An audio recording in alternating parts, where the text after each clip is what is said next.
Hey there, welcome again to A Word with Joy. This is Joy Bennett, your podcast host, producer. Today I'm very, very thrilled to have a very special guest with us, Rabbi Alon Ferency. The rabbi is Harvard graduate. He is a rabbinical school graduate. He has been a Peace Corps volunteer, a concert producer. He has served as a rabbi at synagogue.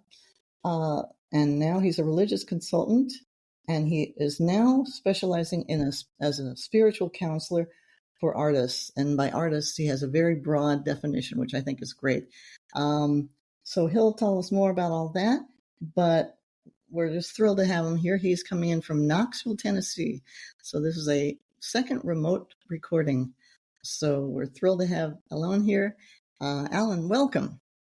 Thank you, Joy. I actually did a big part of my rabbinic studies living in Santa Monica near you, but now I'm some thousands of miles away. So it's good to be here. It's good to see you. It's good to be together.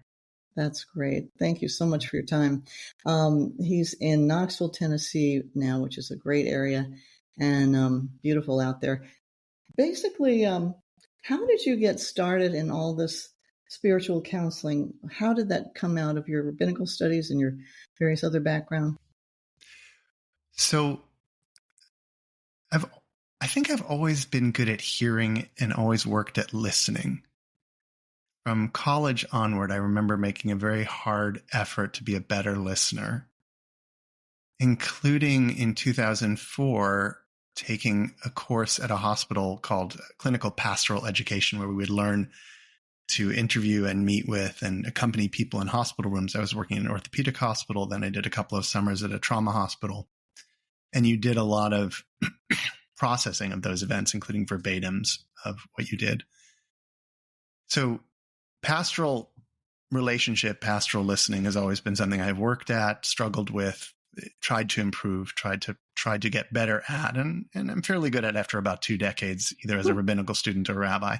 And so about 2 years ago, I decided to make that a specialty around working with artists, trying to hear what they're going through, trying to hear what they're struggling to create, and not only using what they reveal to me in the office or online, but what they demonstrate through their poetry, through their rap, through their painting or sculpture or essay. The places we intentionally or not reveal ourselves in our art, and the places we hold back quite often from making our best art because we are afraid of that level of vulnerability. So those are the places I try to listen into and try to hear what's going on for the artist and what I can do to help improve their work and to connect themselves to their work. I think that's a very fascinating area because there is something divine in creation. And I think to bring forth the divine is really what you're trying to do with artists of all types. It could be someone who is a specialist in, cabinet making, or somebody who loves songwriting, or whatever it is.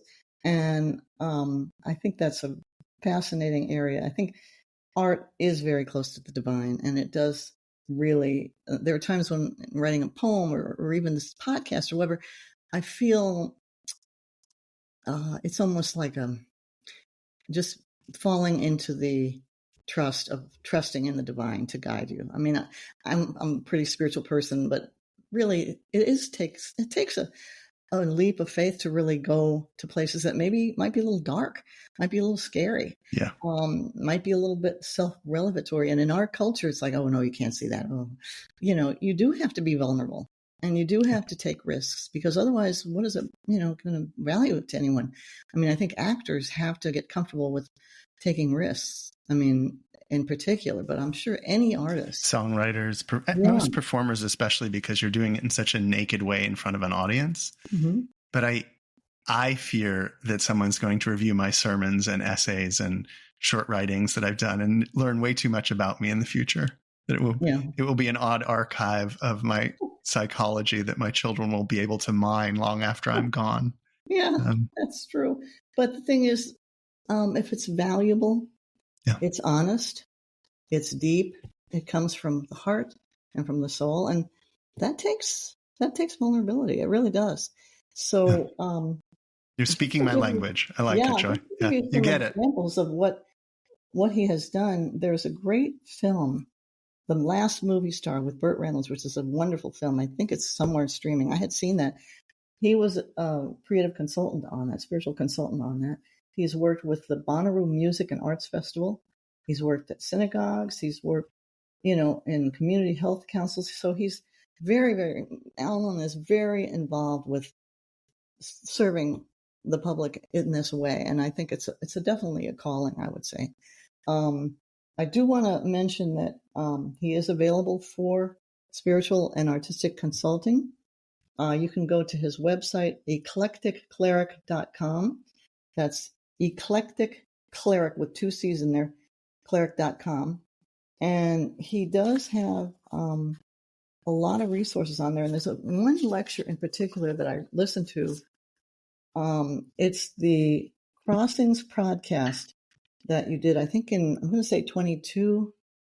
Was it that long ago? I feel like it was it's less the than a one year in ago. Crossings. It's a church in called Crossings. And if you look on his website, you can see that. And if you listen to it, it's just an amazing talk that you've given. And Thank you. It's very helpful. It was helpful to me, just in struggling with self-expression. Maybe you don't have all the support in the world, but you can get support from other artists, from people like you, Alon. And I do feel that artists, I think that is a piece of what I'm entering into, is that artists are undersupported by society. Definitely. That there is this conception that art making is easy, fun, or a relief. And in many ways, it's the opposite. It's hard work that you make many sacrifices to perfect. The easiest example is all the kids who have to spend their teens and 20s in a tour bus with, cramped in a van with their friends touring and playing music around the country. Oh, yeah. Never get to go to college. Really smart kids I know. Yeah. And we sort of expect 26-year-olds not to make mistakes. And with new cancel culture, it's kind of reached this era of that art can no longer be subversive or challenging. And we certainly don't pay them enough. Of course, there are many wonderful and important careers that we don't pay enough. But I feel like they need spiritual and mental health support. Yeah, I had to struggle with getting over that, because basically a lot of times, not only do you not make money, you're going to pay money in to support your work. And that's okay. True. You have to get over that mental break that, well, it's not real unless you're making money. I'm like, who says? Are you going to tell me that somebody doesn't, a lot of writers, poets, artists, musicians lose money, or they make just barely, or they have another side gig. We have some other ways to make a living, to get by, and you do this out of love of it. And that's okay. There's nothing wrong with that. And you have to There's nothing wrong with it, but I think society ought to value art more preciously. If you want people to be able to create art and not have to work at a coffee shop, you do need to pay them for their art. You need to evaluate it in the market in a way that, art and motherhood are really undervalued in the market. Teaching is undervalued. Absolutely. And it's not that material wealth always correlates to quality, or the success of an art in terms of commerce and audience correlates to quality. But we do need to create opportunities for artists to live in art and to make art so that society can be healed, so we can have a legacy moving forward of really meaningful, powerful art. Absolutely. And there's some countries that support the artists more than others. Some in Europe, and, they have like filmmakers. You can get huge grants, and, you'll see on these foreign films supported by the, whatever it is, Finnish Bureau of Film or whatever. And so it's imperative, I think, that in the early stages of a creative person's life, you unhook that. It's like, you've got to say, like I said, you might be paying in, you might be having to work another job, you might be waiting tables or whatever it is. Or the other thing today that I'm so thrilled about is, with the advent of the internet and all the tools we have, you have to go out and just get it for yourself. Make a short film, make, a movie, make a song, and just put it out there and trust that someone will appreciate it, someone will find it, and others like-minded, if suppose if you're in a band, you have other band members. Now, you did have a music background too. So I just want to reflect on some of the things you said first. The barriers to entry are lower. The cameras and recording equipment are lower, less expensive, more widely available. but the possibility of discouragement is at least as high. With the market flooded with photography on Instagram and short video and film on YouTube and Vimeo and all sorts of other platforms, getting your voice heard is probably harder than ever. Mm-hmm. And so I think that can be a degree of discouragement. And I think a value that I provide. So you were asking about my background in music. When I was working in the music business, strangely enough, one of my biggest supporters was my landlord, Really? Scott Bowersock. Yeah, he was an Orthodox Jewish man, and he had a great apartment in a very reasonable price. What was his instrument? No, I was working behind the scenes at recording studios and at publishing houses and record companies. And one time I was out of a job, and he just believed. He said, "I know you'll get a better job," And I couldn't help but think, but I have to pay your rent. How are you going to live if I don't have a job? And he was always a cheerleader. And I think finding those people that believe in us more than we can believe in ourselves at the time has been so crucial in my life. And it's a thing I want to give back to others, especially to artists now. Yeah, absolutely. And that's the role of a spiritual caregiver, I think, is to see what you describe as the divine, the soul, the best in a person, even when they're incapable of seeing it, and then drawing it forward and letting it overwhelm and the rest and flourish. That's right. And he does have the spiritual counseling for artists available. If you go on the website, you can find that. I looked at the website, and he does, charge, but he's very good with not only defining an artist in a very broad sense, which I like, but he also has different rates of payment. So if you're really struggling, obviously. Those are conversations we can have. Yeah. There's adjustments that he makes. And that's what I love about what you're offering. And the other thing too is it's a long-term commitment. I mean, you don't see somebody for a couple of weeks and then, I suppose you could, but you're looking for a long-term commitment with someone to develop their craft and their art. I would think so. I'm creating new models that are more or less 6-month commitments, and then there's certainly free consultations that people get over the phone. There are ways to share reading. There are ways to join in small groups. There are ways to jump into events that are coming up, classes. But my primary work is one-on-one, whether in person or online. And then I get to hear, the first draft of a chapter or the demo that no one but the spouse has heard, or sketches for a new work. And is that my favorite part of my work? It's definitely up there, but also in contrast to pulpit work where, the phrase, "this is how we've always done it," is the joke. Artists never have a way they've always done it, right? They always want to try something new. And so I don't know that it feeds my need for novelty, but they certainly are most creative and willing to take risks. And then sometimes it's even me inviting them into a deeper, different risk or an experiment or a playful idea.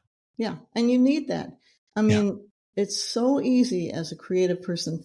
I think of it as the shadow side, to fall into depression, self-doubt. The editor is so strong when, I'm writing. I have learned to just put it down as a draft. It doesn't matter. No one's going to see this. It can be total shit. It's a draft, because writing is not just writing. It's rewriting. Some people, I literally have written something 50 times. I'm not quite that compulsive, but people do go over and over and over things. And the first preliminary drafts are when you need somebody to kind of take your own hand or do it by yourself and say, this is okay to do. Maybe, it won't be polished, but it will get there, and have that trust that it will get there. Everybody needs that encouragement. And a good editor a good editor takes the writing to a new level. I look back on things I've published and can't believe I wrote them. And the truth is I didn't exactly write them. I had a great editor, mostly Martin Cohen at one of the journals I write for. Yeah. And that can really elevate things to a degree you couldn't have written yourself. Yeah. And also to be able to switch hats, you have to have your draft, I suppose, as a writer, because that's my primary thing. You put your draft hat on as a writer, as a draft, then you take that off, then you put your editor's hat on, and you go back over and over and over, and you read it aloud, or some people share it. I usually don't, to tell you the truth. I can be pretty tough on myself to say, this is really shit, or this is pretty good, or, after writing for so many years. But, and then you have to have a third hat, which is sharing it with the world. Okay, are you going to put this on a website? Are you going to try to sell it in a self-published book? Are you going to submit it to, publishers? Are you going to just keep it in a drawer till it's ready for some, you've got to wear 3 different hats, and that's okay to respect all of them, but to realize, don't mix up your editor with your early. I think Rick Rubin in his new book, The Creative Act, says you shouldn't let the editor or the censor come on board too early. Oh, exactly. And another insight he had that I hadn't thought of is once you release the work, painting, music, literature, you are also a participant in the audience. Mm-hmm. And so there's like a third hat or a fourth hat in your metaphor of being in the audience finally, where you look back on the writing, you look back on the sculpture, and you can see it with new eyes as if you weren't the person who created it. Yeah. And that's important to do too. But the other thing too is I have another, he's a businessman friend and does a lot of podcasts on a very huge level. And he has that, inner critic too. And he says, "Oh, just don't listen." I just tell him to don't listen to it. That's good. Kind of good. That's good. Yeah, it's good. Going down that path of what will this person say or what? Yeah, not right now. Sometimes I'll tell myself, not now. We're not going to think about that now. Yeah. And if you have to, for me, a lot of it is just saying a prayer and say, "Hey, you're beloved. You don't have to be so hard on yourself. Would you be hard on a friend? No. So don't do that to yourself." Right. And also realizing life is finite. I mean, here I am, 69 years old. We're here for a brief moment in time. So let's not waste it in, oh, gee, I have to do this and I got to do that and this is no good. And go forward and create and have fun with it and enjoy it. Enjoy the process. I mean, I love my little podcast. I do. I just love it. Yeah. And people can sense it. It does show that you really enjoy your conversations. Can sense that, and it will draw the right people to you. I mean, I have no problem getting guests. I mean, I have more people clamoring to get on the show. At this point, I have to tell them, look, I'm sorry. I could record every day, which I don't. I record usually, right now it's about every 2 weeks because I have other things in my life. But I have no problem getting on high quality guests. Like, I mean, then you had to take me. You had a gap, and you had to fill it in with me. You were one of the first ones that I took because basically you have so much to offer. Thank you. I'm flattered. I would welcome people to go to the website for his resources there. There's all kinds of... I also have a bibliography of useful books on creativity and some of the research that I'm doing and some of the articles I've written I'm happy to share. Yeah. That's super. Yeah. And he does offer consulting. And the other thing, too, is don't hide your light. Right. For anyone. I mean, if you have some idea or, you're burning to get something out there or you like playing guitar, but you're too shy to go to an open mic, get out there. What's the worst thing that can happen? This is what I had to tell myself. Do you know the Howard Thurman quote? It's often shared by Oprah Winfrey. He was a theologian pre-civil rights. Uh-huh. He says, I don't even know if this is actually in a book of his. I've only read one of his books, but don't try to guess what the world needs. What the world needs is people who've come alive. And so find a way for you to come alive. Exactly. Let your light out. I mean, there's more average prosaic ways of saying that about let your light shine. But the truth is he's right. Yeah. The world doesn't need you to guess what it needs. The world needs you to come alive. And so by being warm and generous with people and critical in the right way. Yeah. And I always felt as a pulpit rabbi, people would tell me what I was doing wrong without asking me what I was trying to do. Yeah. So I'm very clear with artists, like, what are you trying to achieve with your essay? What are you trying to achieve with this beat? I like that. And then, then I critique it from their point of view. Like, well, here's where you're falling short because you're not revealing this part of yourself, or here's where you're falling short because you were drinking too much, or here's a place you can really attack that with a different value, with a different approach that you may not have considered. Yeah. But to understand, when I had to change platforms for this remote platform, and it's a little more technically not overwhelming, but it was a little scary. The first guest I had was this really big deal guest. And I'm like, oh my gosh. And I had to it was a timely thing. So I said to myself, Joy, what is the worst thing that can happen? You totally blow it. You got 25 minutes of this lady's time and it just doesn't work. You can ask her very politely, I'm very sorry, we had technical issues. I'm like, that's not going to happen. You can see the recording going. What's the worst thing that can happen? So just dive in there, I always worry the worst thing that's going to happen is I'm going to say something obscene accidentally. Or I'll mangle a word and it'll come out obscene. So what? Little paranoid fantasies we all have. Yeah. But, the other thing, too, is cancel culture is an issue.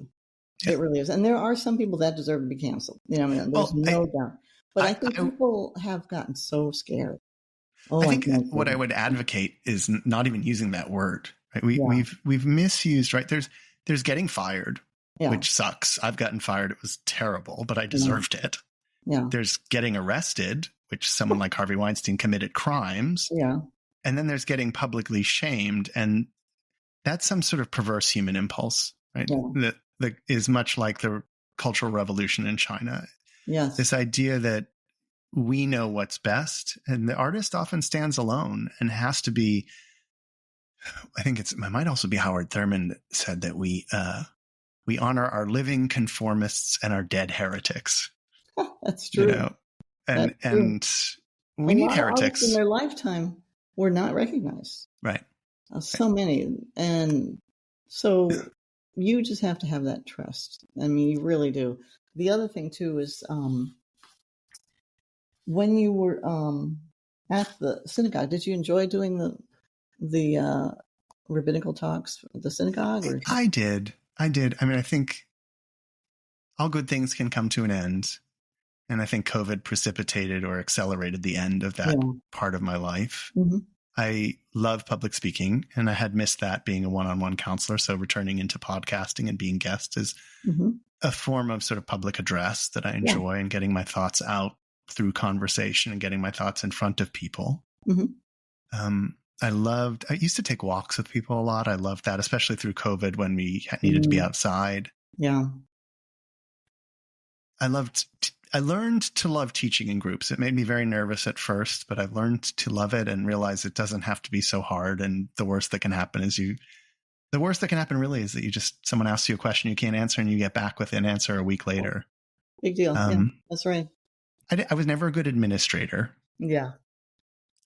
Budgets were okay, but the day-to-day and the administration wasn't for me. And then I realized what I didn't want to continue also was, I love having a relationship with Dave and I love having a relationship with Amy, but I don't want to worry about Dave's relationship with Amy. And in a community and congregational setting, you have to be present to all of the relationships. Oh, brother. Yeah. Brother is about right. Yeah. I could imagine that would be, I just saw a good movie I should mention to you. And for our audience too, I just saw Between the Temples, which is a great it's a great film. It just came out about older woman who lost her husband, and she goes back to wanting to be bat mitzvah. Oh. And it's with Jason Schwartzman and Carol Kane. It's a fantastic movie. Carol Kane. I love Carol Kane. I haven't seen her in a long time. I've always loved her. Yeah, she's great. She is great. And they just do a fantastic job. Is it a comedy? Because she's very funny. I know. It's gentle humor, but it's mostly just a gentle, really sweet film. And it has to do with the arts too. So we're talking. I will look it up when maybe I have a time to watch a movie. An independent theater. Actually, it's at AMC, but I saw it at Lemley Theater, which has a lot of independent films and regular films. Oh. But it's out in theaters now. I expect it would be on streaming within, I don't know, a few months, a year, whatever. I don't understand the business model. I love it. So Alon, we're coming to the end here of our time together. If there's anything else you'd like to address or talk about or mention, please feel free. Well, I think, something you said connected with me. I think there is just so much stress and distress in an artist's life that having someone who judges them favorably and sees them generously and comes to them with love and integrity and helps them to be their most authentic, vulnerable, true self, and to take those risks and be playful about them, and to I was looking at the screen and saw your name, to experience joy, to experience celebration, but also to acknowledge grief. Those are really productive spaces for artists to dwell in. And sometimes I'll get down on myself about something I'm working on, and my wife or one of my advisors will say, "What would you, if you were your rabbi, tell yourself?" And I say, "Oh, I wish I had me for me." And I think as a rabbi, that was always the model. What kind of rabbi would I have wanted as a kid, as an adult, as an artist? So I try to be something like that. And again, I guess I would also add to your listeners, like, I never pretend to be a saint or a guru, not in the traditional Indian way, but in this lowercase g way that we talk about. I try not to pretend to be any wiser or more saintly than I am, but I'm always willing to admit my own struggles, my own compulsions, my own deficits. And I think for many people that's been helpful. Kidding. What? I said, You're a saint? Kidding. Yeah. So I think, for my clients and audience, what's been helpful is to see someone who is working at the same processes.